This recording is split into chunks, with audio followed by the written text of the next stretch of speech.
soit à résoudre 5 divisé par x moins 1 est égal à 2 divisé par x moins 1 au carré.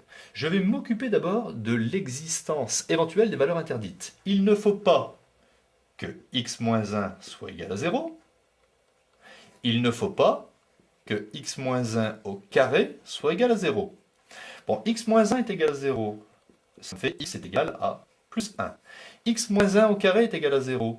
Hein, c'est comme si j'avais x moins 1 est égal à 0. On revient à ce cas-ci, c'est-à-dire x est égal à 1. Donc dans les deux cas, je trouve la même chose. Donc je vais simplement dire que x est égal à 1 correspond à la valeur interdite. C'est la valeur interdite de l'exercice. Pourquoi dit-on que x égale 1 est valeur interdite? Simplement parce que si vous remplacez x par 1 ici, 1 moins 1 ça fait 0. On ne peut pas avoir 0 au dénominateur. Et ici c'est pareil.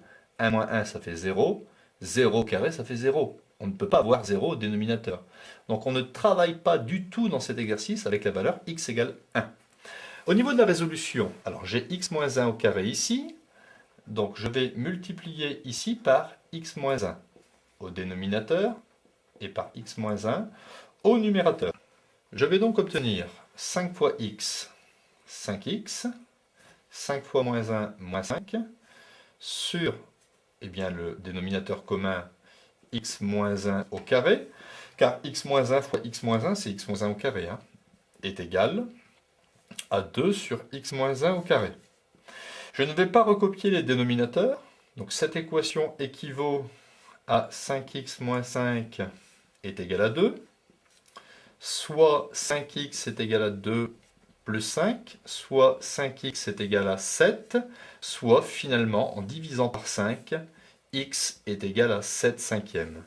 Alors 7 cinquièmes n'est pas égal à la valeur interdite, je rappelle que la valeur interdite c'était 1, donc la solution de l'équation de départ, 5 sur x moins 1 est égal à 2 sur x moins 1 au carré, la solution c'est x est égal à 7 cinquièmes.